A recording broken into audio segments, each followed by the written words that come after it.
बिस्मिल्लाहिर्रहमानिर्रहीम। अस्सलाम वालेकुम व्यूवर्स, उम्मीद करता हूँ कि आप खैरियत से होंगे। एसएम के ग्राफिक्स से मैं फ़ैसल मसूद हूँ और आपके लिए मैं इंट्रोडक्शन टू कंप्यूटर्स की एक नई वीडियो लेके आया हूँ, जिसके अंदर हम अपने इस चैप्टर के अंदर विंडोज़ ऑपरेटिंग सिस्टम को समझने वाले हैं।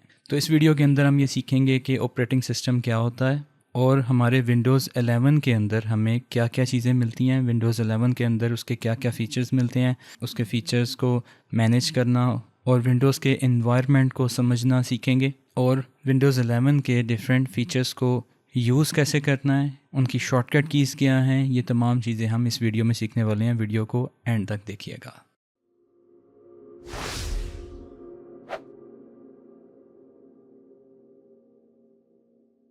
तो व्यूअर्स, हम ये देखते हैं कि ऑपरेटिंग सिस्टम होता क्या है। हमने अपनी शुरू वाली वीडियोस के अंदर ये बात की थी कि हमारा जो कंप्यूटर सिस्टम है उसके दो मेन पार्ट्स हैं। एक उसका हार्डवेयर, वो पार्ट जिसको हम हाथ लगा सकते हैं, टच कर सकते हैं, छू सकते हैं, उसको टेंजिबल भी बोलते हैं, तो उसको हम हार्डवेयर बोलते हैं। ठीक है, हमने अपनी लास्ट क्लास के अंदर उसका प्रैक्टिकल किया था। आज की क्लास के अंदर हम अपने सॉफ्टवेयर वाले पार्ट का प्रैक्टिकल करेंगे और उसको देखेंगे चला के फिज़िकली कि उसके अंदर क्या क्या चीज़ें मौजूद हैं और वो किस तरह से काम करती हैं।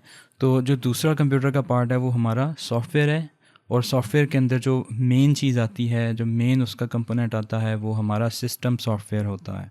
जो सिस्टम सॉफ्टवेयर हमारा, उसकी एग्ज़ाम्पल हमारे ऑपरेटिंग सिस्टम या हमारी विंडोज़ है। और हमने ये बात की थी कि ऑपरेटिंग सिस्टम ऐसा सॉफ्टवेयर होता है जो कि कंप्यूटर के हार्डवेयर और उसके जितने भी बाकी दूसरे सॉफ्टवेयर हैं जो उसके अंदर चल रहे हैं, जो ऐप्स चल रही हैं, उन सब को वो मैनेज करता है। और उसकी डेफिनेशन ये है कि software that manages computer hardware, software resources and provide common services for computer programs. हमारा जो ऑपरेटिंग सिस्टम है या जो विंडोज़ है वो हमें यूज़र इंटरफेस प्रोवाइड कर रहा होता है, जिसको हम ग्राफिकल यूज़र इंटरफेस या GUI बोलते हैं, जिसमें हम विजुअल एलिमेंट्स की मदद से कंप्यूटर के साथ इंट्रैक्शन करते हैं। फॉर एग्जांपल, हम फोल्डर्स पे डबल क्लिक करते हैं, हम फाइल्स को डिलीट करते हैं, फाइल्स को कॉपी करते हैं, फाइल्स को हम ओपन करते हैं, क्लोज़ करते हैं। ये सारी चीज़ें जो हम कर रहे होते हैं वो फोल्डर्स की फॉर्म में, फाइल्स की फॉर्म में, आइकन्स की फॉर्म में, मेन्यूज़ की फॉर्म में कर रहे होते हैं। तो इसको ग्राफिकल यूज़र इंटरफेस बोलते हैं। इसका हम आगे चल के प्रैक्टिकल देखते हैं। आपके इस विंडोज़ वाले इन्वायरमेंट के अंदर ग्राफिकल यूज़र इंटरफेस हम यूज़ करते हैं। उसका मतलब ये होता है कि हम आइकन्स को यूज़ कर रहे हैं। देखें, जिस तरह का प्रोग्राम होता है उसका हमें आइकन नज़र आ रहा होता है उसी तरह का। ठीक है, इसके अलावा फिर हम मेन्यूज़ को यूज़ कर रहे होते हैं। जब हम इधर क्लिक करते हैं तो हमारे सामने मेन्यू खुल जाते हैं। फिर हम सर्च करते हैं यहाँ पे। ठीक है, तो यहाँ पे हमारे जो हम सर्च कर रहे हैं उसके मुताबिक यहाँ पे ऐप्स आना शुरू हो जाती हैं और उनके आइकन्स हमें डिफरेंट नज़र आना शुरू हो जाते हैं। तो ये ग्राफिकल यूज़र इंटरफेस है। यहाँ पे हमें कमांड नहीं डालनी पड़ती या प्रॉम्प्ट नहीं डालनी पड़ती उस कंप्यूटर के साथ कम्युनिकेट करने के लिए। जस्ट हम क्लिक एंड ड्रैग करते हैं, डबल क्लिक करते हैं किसी चीज़ को ओपन करने के लिए, तो वो ओपन हो जाता है। ठीक है, जैसे फॉर एग्जांपल हम ये ब्राउज़र खोल रहे हैं। ब्राउज़र खोलने के बाद हमारे पास ये क्लोज़ वाला, मैक्सिमाइज़ वाला, मिनिमाइज़ वाली ऑप्शंस आ रही हैं, डिफरेंट आइकन्स आ रहे हैं। ठीक है, यहाँ से क्लिक करके हम अपने इस टास्क को परफॉर्म कर लेते हैं। ठीक है, तो ये ग्राफिकल यूज़र इंटरफेस है, इसमें आइकन्स और मेन्यूज़ मिलते हैं हमें। उसके बाद हम ये समझते हैं कि ऑपरेटिंग सिस्टम की जब बात करें तो हम देखते हैं कि ऑपरेटिंग सिस्टम किन पार्ट से मिलकर बना हुआ है। उसका जो मेजर पार्ट है वो है कर्नल, और उसके अलावा जो हमें ग्राफिकल यूज़र इंटरफेस नज़र आ रहा है उसको शेल बोलते हैं। तो कर्नल जो पार्ट होता है वो उसका मेन पार्ट होता है, उसका कोर होता है, जिसके अंदर उसके तमाम फीचर्स, उसके पीछे जो बैकग्राउंड में चीज़ें काम कर रही होती हैं, वो मेजर जो पार्ट होता है वो उसका कर्नल होता है। ठीक है, जो हमें चीज़ें नज़र आ रही होती हैं स्क्रीन के ऊपर, उसके आइकन्स, उसके मेन्यूज़, उसके फोल्डर्स, वो हमारा शेल कहलाता है। आगे चल के एक्सप्लेन करते हैं। अब हम ये बात करते हैं कि हमारा जो विंडोज़ ऑपरेटिंग सिस्टम है उसकी एवोल्यूशन किस तरह से हुई। और पुरानी जो हमारे विंडोज़ होती थी, पुराने जो माइक्रोसॉफ्ट के जो ऑपरेटिंग सिस्टम आता था उसमें आप सबको पता है कि वो ग्राफिकल यूज़र इंटरफेस नहीं होता था। वहाँ पे कमांड्स दे के, प्रॉम्प्ट्स दे के कंप्यूटर के साथ जो है वो कम्युनिकेट किया जाता था। उसकी एग्जांपल है MS-DOS। ठीक है, उसके बाद फिर विंडोज़ के अंदर जो है वो ग्राफिकल यूज़र इंटरफेस आता गया। Windows 95, Windows 98, Windows XP, Windows 7, Windows 11। ठीक है, और विंडोज़ 10, विंडोज़ 8, ये तमाम एग्जांपल्स हैं ग्राफिकल यूज़र इंटरफेस वाले जो विंडोज़ की। और विंडोज़ XP, आपको याद होगा जब आप छोटे होते होंगे तो तब से विंडोज़ XP जो है वो यूज़ करते थे। ये बात है हमारी 2000 की, 2001, 2002, 2003 की। तब विंडोज़ XP जो है वो यूज़ करते थे। फिर विंडोज़ 7 आ गई। ठीक है। और फिर उसके बाद विंडोज़ 10 आ गई, फिर अब आजकल हम विंडोज़ 11 यूज़ कर रहे हैं। ठीक है, तो टाइम के साथ साथ विंडोज़ में चेंजिंग आती गई हैं और उसके अंदर क्या क्या चेंजेस आती गई हैं और विंडोज़ 11 के क्या क्या फ़ीचर्स हैं, क्या क्या हाइलाइट्स हैं, वो भी हम यहाँ पे थोड़ी देर में डिस्कस करते हैं। इसमें हमें सेंटर टास्क बार मिलती है, स्टार्ट मेन्यू मिलता है, स्नैप लेआउट्स मिलते हैं फॉर बेटर मल्टीटास्किंग। मल्टीटास्किंग का मतलब ये होता है बेसिकली कि आप मल्टीपल प्रोग्राम्स को, मल्टीपल टास्क्स को एट द सेम टाइम चला सकते हैं अपने कंप्यूटर के अंदर। Integrated Microsoft teams and Android app support.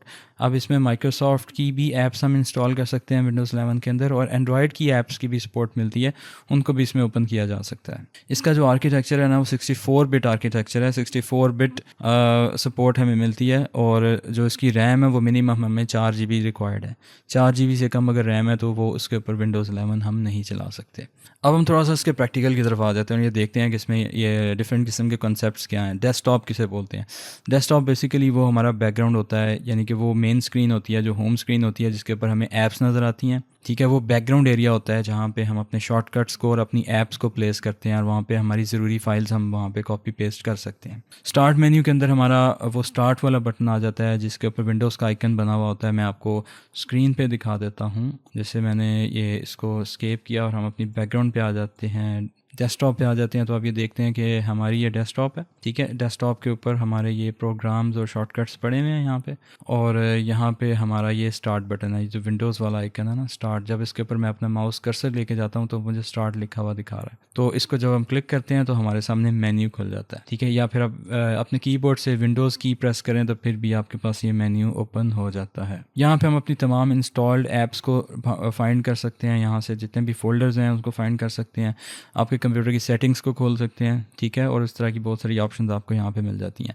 The task bar, अब यहाँ पे देखें, ये हमारी जो नीचे वाला एरिया ना, ये वाला, ये हमारा टास्क बार है। ठीक है, टास्क बार के अंदर हमारे पास ये पिन्ड ऐप नज़र आती हैं यहाँ पे, जो पिन हुई हुई हैं यहाँ पे। ठीक है, फॉर एग्जांपल यहाँ पे कोई भी आप ऐप बार बार यूज़ करते हैं, जैसे ग्राफिक डिज़ाइनिंग की कोई ऐप है, जैसे फोटोशॉप है, इलस्ट्रेटर है, वीडियो एडिटिंग का प्रीमियर प्रो है। ठीक है, और कोई भी ऐप है वो यहाँ पे आप पिन कर सकते हैं।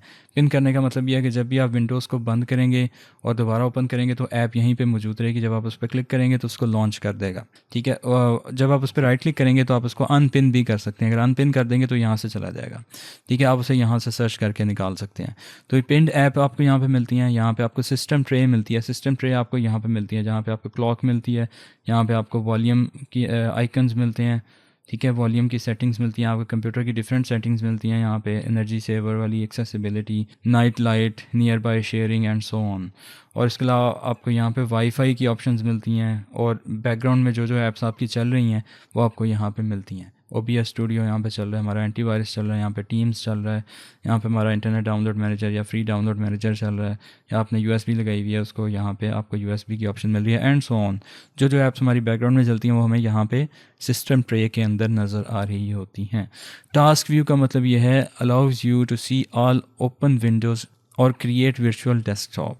ठीक है, तो टास्क व्यू को ओपन करने के लिए हम विंडोज़ और टैब की प्रेस करते हैं तो हमारे पास ये देखें डिफरेंट किस्म के टास्क व्यू खुल जाते हैं। और यहाँ पे हमारे डेस्कटॉप 1 के अंदर जितने भी हमने ऐप्स ओपन की हुई हैं, जितने भी हमने फ़ाइल फोल्डर्स ओपन किए हुए हैं, वो सारे के सारे हमें यहाँ पे स्क्रीन पे नज़र आ जाते हैं, और इनको हम स्विच कर सकते हैं। फॉर एग्जांपल OBS स्टूडियो में हम रिकॉर्डिंग कर रहे हैं, जब इस पर क्लिक करेंगे तो यहाँ पे हम स्विच कर जाएंगे। ठीक है, और फिर उसके बाद दोबारा हम विंडोज़ टैब प्रेस करेंगे तो दोबारा ये टास्क व्यू हमारे सामने आ जाएगा। फाइल मैनेजमेंट या फाइल एक्सप्लोरर, दिस PC उसकी एग्जांपल है। आपकी विंडोज़ 10 और विंडोज़ 7 और विंडोज़ 8 के अंदर दिस PC या माई कंप्यूटर वो ऑप्शन होती थी जहाँ से हम अपने उस मेन फाइल्स को, अपनी ड्राइव्स को, अपनी पार्टीशंस को ओपन करते थे और वहाँ पे उसके अंदर फाइल्स को मैनेज करते थे। तो हमारे पास यहाँ पे फाइल एक्सप्लोरर मिल रहा है। यहाँ पे जब आप क्लिक करते हैं तो आपको ये फ़ाइल सारी की सारी आपको मिल जाती हैं। दिस PC में जब आप जाते हैं तो यहाँ पे आपको आपकी ड्राइव्स मिल जाती हैं। ठीक है, जिस ड्राइव में भी जाके आप फ़ोल्डर्स क्रिएट करना चाहते हैं, फ़ाइल को कॉपी करना चाहते हैं, पेस्ट करना चाहते हैं, डिलीट करना चाहते हैं, ओपन करना चाहते हैं, कुछ भी करना चाहते हैं, यहाँ से कर सकते हैं। ठीक है, तो ये बेसिकली आपका फ़ाइल एक्सप्लोरर है। अब हम देखते हैं फ़ाइल क्या होती है। File an item that contains information like text, images, music. कोई भी ऐसी फ़ाइल जिसके अंदर हमें टेक्स्ट मिले, इमेजेस मिले, म्यूज़िक मिले, फ़ोटोज़ मिलें, ठीक है, कोई भी चीज़ आपको मिले, वीडियोज़ वगैरह मिलें, वो हमें हमारी फ़ाइल होती है। What is a folder? अगर हम इन्हीं फ़ाइल्स को एक फ़ोल्डर क्रिएट करके उसके अंदर डाल देते हैं, a container use to organize files.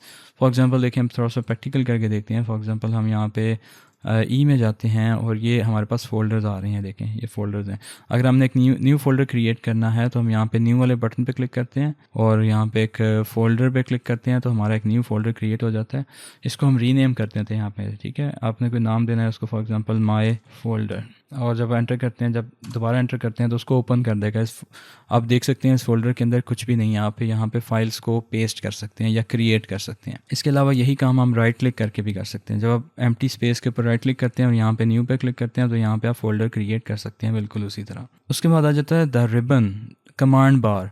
जब आप किसी भी फाइल के ऊपर या किसी भी फोल्डर के ऊपर राइट क्लिक करते हैं तो हमारे सामने कुछ ऑप्शंस आ जाती हैं, ये देखें, उसको कट करने की, उसको कॉपी करने की, उसको रीनेम करने की, उसको डिलीट करने की। इसके अलावा और भी बहुत सारी ऑप्शंस आपको यहाँ पे मिल जाती हैं। तो ये हमारा रिबन है, या इसको हम कमांड बार भी बोलते हैं। इसके अलावा पाथ फेस। पाथ्स क्या होते हैं? पाथ्स ये होते हैं कि हमने फाइल्स और फोल्डर्स को प्लेस किया डिफरेंट लोकेशंस पे, और यहाँ पे जब आप ऊपर वाली इस बार पे क्लिक करते हैं तो आपको बता देता है कि ये फाइल्स आपकी किस जगह पे पड़ी हुई है, किस लोकेशन पे पड़ी हुई है। ये हमारी फाइल्स पड़ी हुई हैं ई में। अगर हम इसके बाद ओपन करते हैं किसी फोल्डर को और उसके बाद यहाँ पे क्लिक करते हैं तो वो दोबारा हमें लोकेशन अपडेट करके बता देता है कि आप ई में गए हैं और वहाँ पे आपने OLX ऐड 2025 वाले फोल्डर को ओपन किया है और यहाँ पे आप मौजूद हैं इस टाइम। तो ये हमारी लोकेशन आ रही है या हमारा यहाँ पे लिंक आ रहा है, उसका पाथ आ रहा है। अब हम ये देखते हैं कि फ़ाइल्स जो हमारी होती हैं डिफरेंट टाइप की, उनकी एक्सटेंशंस क्या होती हैं, यानी कि उनकी टाइप्स क्या होती हैं। डिफरेंट किस्म की फ़ाइल्स को हम डिफरेंट किस्म के सॉफ्टवेयर के अंदर ओपन करते हैं। एग्जांपल उसकी ये है कि अगर हमारी फ़ाइल .docx है तो इसको हम ओपन करेंगे माइक्रोसॉफ्ट वर्ड के अंदर। अगर हमारी फ़ाइल .pdf है तो इसको हम ब्राउज़र में ओपन कर सकते हैं या PDF रीडर के अंदर ओपन कर सकते हैं, ठीक है। और ये हमारी फ़ाइल की टाइप जो है वो पोर्टेबल डॉक्यूमेंट फॉर्मेट है। और जो docx वाली फ़ाइल है ये हमारी वर्ड डॉक्यूमेंट वाली फ़ाइल है। और इसी तरह की हमारी JPG वाली फ़ाइल है तो वो हमारी इमेज वाली फ़ाइल होगी। PNG वाली फ़ाइल भी इमेज वाली फ़ाइल होगी, और उसको ओपन करने के लिए हम इमेज व्यूअर यूज़ कर सकते हैं, या फिर हम उसको फ़ोटोशॉप में अगर एडिट करना चाहें तो उसे फ़ोटोशॉप में ओपन कर सकते हैं, या उसे सोशल मीडिया पे पोस्ट कर सकते हैं, या ब्राउज़र में भी ओपन कर सकते हैं। तो ये सारी जगहों पे आप JPG वाली फ़ाइल को ओपन कर सकते हैं। इसी तरह अगर आपकी फ़ाइल .exe है, ठीक है, एग्जीक्यूटेबल फाइल है, इसका मतलब ये होता है कि वो विंडोज़ इंस्टॉलर इसको ओपन करेगा और इसको इंस्टॉल करेगा जहाँ पे भी आपने उसे इंस्टॉल करना है। फॉर एग्जांपल हमने कोई प्रोग्राम इंस्टॉल करना है, कोई ऐप इंस्टॉल करनी है, कोई गेम इंस्टॉल करनी है, तो वो जब हम गेम का सेटअप ओपन करते हैं ना, या उसे अनजिप करते हैं, तो उसके अंदर हमें .exe वाली फ़ाइल मिलती है, setup.exe। उस पर जब डबल क्लिक करते हैं तो वो उसका सेटअप स्टार्ट कर देता है, जिसे हम नेक्स्ट और फिर इंस्टॉल करके उसको इंस्टॉल कर लेते हैं अपने PC में। तो वो एग्जीक्यूटेबल फ़ाइल होती है।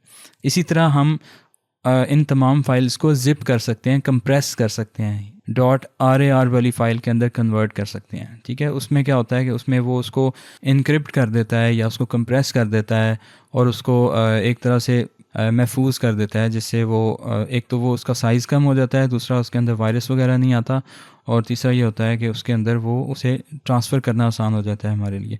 उसके बाद में अनजिप करके हम इंस्टॉल करते हैं।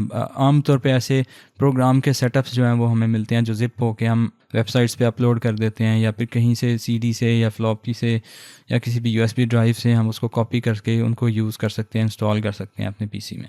और इनको ओपन करने के लिए हम फाइल एक्सप्लोरर यूज़ करते हैं या WinRAR जैसी ऐप्स को यूज़ करते हैं। एक प्रैक्टिकल मैं आपको करवाना चाहता हूँ, ज़रा आएँ यहाँ पे फाइल एक्सप्लोरर के ऊपर। आप दिस PC में आ जाएं सपोज़, और यहाँ पे आके इन 3 डॉट्स पे क्लिक करें, और यहाँ आने के बाद आप आ जाएं फोल्डर ऑप्शंस में या ऑप्शंस पे। जब आप ऑप्शंस पे जाते हैं और यहाँ से व्यू में जाते हैं, और व्यू में जाने के बाद आपको यहाँ पे एक ऑप्शन मिलती है hide extensions for non file type. जब आप इसको चेक कर देना, अगर आपकी जो विंडो है बाय डिफ़ॉल्ट यहाँ पे चेक्ड होता है तो वो एक्सटेंशंस हमें शो नहीं करता। अगर आपने एक्सटेंशंस देखनी है तो आपने इसको अनचेक कर देना, अनचेक करके आपने इसको ओके कर देना। जब आप इसको ओके कर देंगे तो आपको तमाम फाइल्स की एक्सटेंशंस नज़र आएंगी। जैसे फॉर एग्जांपल देखें, ये फ़ाइल .mov है, ठीक है, ये वीडियो की फ़ाइल है, ये .mp4 है, ये mp4 की फ़ाइल है। इसी तरह हम अगर किसी भी फोल्डर को खोलते हैं तो हमारे पास सारी mp4 की फ़ाइल्स हैं, वीडियोज़ हैं जो हमने रिकॉर्ड की हुई हैं। और यहाँ सॉफ्टवेयर में आ जाएं तो ये इंस्टॉल होने वाले सॉफ्टवेयर पड़े हुए हैं, और RAR वाली फ़ाइल्स पड़ी हुई हैं। और अगर किसी को फ़ोल्डर को ओपन करते हैं तो उसके अंदर हमें .exe फ़ाइल भी मिल जाएगी। ये देखें, सेटअप को जब खोलेंगे ना तो .exe फ़ाइल है। ये एक्सटेंशंस हमें आगे नज़र आना शुरू हो गई हैं, ठीक है। तो ये सेटिंग करके ही हमें नज़र आएंगी, अदरवाइज़ ये हमें एक्सटेंशंस नज़र नहीं आती, ये हाइड होती हैं। आगे चलते हैं। Settings versus control panel. आपने अपनी विंडो के अंदर कोई ना कोई सेटिंग्स करनी है, साउंड की सेटिंग करनी है, उसकी स्क्रीन की सेटिंग करनी है, उसकी बैटरी की सेटिंग करनी है, उसकी स्लीप की सेटिंग करनी है, कोई भी सेटिंग करनी है तो आप यहाँ से सर्च कर सकते हैं। यहाँ सर्च बार के अंदर सेटिंग्स, जब आप सेटिंग्स में जाते हैं तो हमें अपने सिस्टम की तमाम सेटिंग्स यहाँ पे इस जगह पे मिल जाती हैं। लेफ़्ट साइड पे आपको मेन्यू मिलता है, उसके अंदर इसकी तमाम सेटिंग्स आपको मिल रही हैं, ठीक है। तो ये विंडोज़ 10 में और विंडोज़ 11 के अंदर उन्होंने ये सेटिंग्स वाला जो फ़ीचर है वो ऐड कर दिया है। पहले हम क्या यूज़ करते थे, पहले हम करते थे कंट्रोल पैनल को यूज़। तो यहाँ पे जब आप सर्च करेंगे तो आपको कंट्रोल पैनल भी मिल जाएगा और यहाँ से आपको एडवांस्ड टाइप की सेटिंग्स मिल जाएंगी जिसको आप अप्लाई करके अपने सिस्टम की हर सेटिंग बदल सकते हैं। तो वापस आके ज़रा स्लाइड पे देखते हैं इनमें डिफरेंस क्या है। The modern touch friendly interface for most task, Windows updates, personalization, privacy, ये तमाम सेटिंग्स आपको सेटिंग्स वाली ऐप में मिल जाती हैं, ठीक है। ये मॉडर्न वे है, यानी कि विंडोज़ 10 और 11 में इंट्रोड्यूस कराया गया। पहले क्या करते थे, हम कंट्रोल पैनल को यूज़ करते थे। The legacy interface for advanced under the hood task, for example user accounts, hardware, sound, advance network settings, ये तमाम चीज़ें हम कंट्रोल पैनल से करते थे। तो दोनों काम, हर तरह का काम हम इन दोनों जगहों से कर सकते हैं। डिपेंड करता है आपके ऊपर कि आपको किसकी आदत है, क्या यूज़ करने की आदत है। पर्सनली मैं कंट्रोल पैनल को यूज़ करता रहा हूँ तो मैं कंट्रोल पैनल में ज़्यादा इजी होता हूँ, बताइए, यहीं से अपनी सारी सेटिंग्स करता हूँ। और टास्क मैनेजर अगर आपने ओपन करना है, टास्क मैनेजर का मतलब ये होता है कि आपने अपने सिस्टम के अंदर टास्क जो रन हो रहे हैं बैकग्राउंड में वो अगर देखने हैं तो उसकी शॉर्टकट की है कंट्रोल शिफ्ट एस्केप, ये दबा लें, या फिर अपने टास्क बार के ऊपर किसी खाली जगह के ऊपर आके आप राइट क्लिक करें